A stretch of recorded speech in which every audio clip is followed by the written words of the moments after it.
Do you have any questions from this Mike? What's up, Mike? Hey, Mike, I told him when I first met him just now, I said, you know what, I have a lot of respect for Mike because he's just so honest and sincere. I mean, I noticed that over the years watching you so many times. And I respect him because he's a survivor.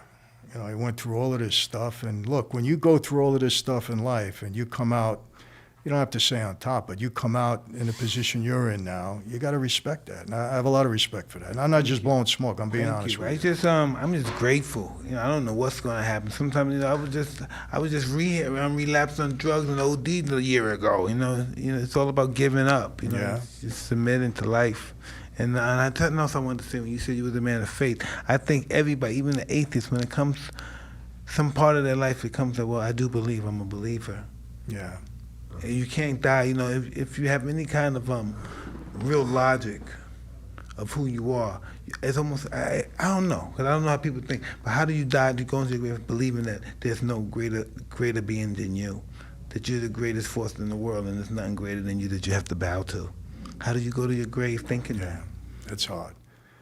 I'll tell you what, Mike, that night that they walked me in that room, I grew up as a Catholic, but I wasn't religious at all, but I was praying, man. You think you're meeting your maker, you pray. What do they say? This is what I wanted to ask you. Have you been around like this and you knowing this guy's getting ready to die soon? Yeah. And then, like we're all hanging out, like all of us in here, and we all drinking, talking like right now. And this guy's gonna die in probably 20 minutes, if not an hour. If he's lucky, in an hour, huh? Yeah, it's tough. It really is. I mean, you got to have kind of an animal nature if it doesn't bother you. Look, I did things in that life that were very unpleasant. But what you do is, you kind of step outside of yourself for a minute. Do you hear them beg for their life? Yeah. You hear them beg? You hear them? Do you see? You fucking smell the shit when they die and the shit comes out? Most of the time, they don't know what's happening. If they walked in a room, it's boom, and that's the end of that. They don't even know. But, I've seen guys pretty scared. Have they ever walked in a room and said, is everything going to be all right, Mike? Have you ever somebody say that? Yeah? On the way there. Yeah, Mike, is everything going to be all right? Yes, everything's good. It's not a good feeling. And some guys that feel that they know something's going to happen. You can feel that, too. They know something's going to happen. Yeah. Huh? Yeah.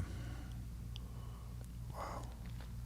Yeah, when you get that sense, it's tough. You can't mask it. I don't care who you are. Yeah, you can't mask that. But it must be a pit. When that happened, you must say something's different today.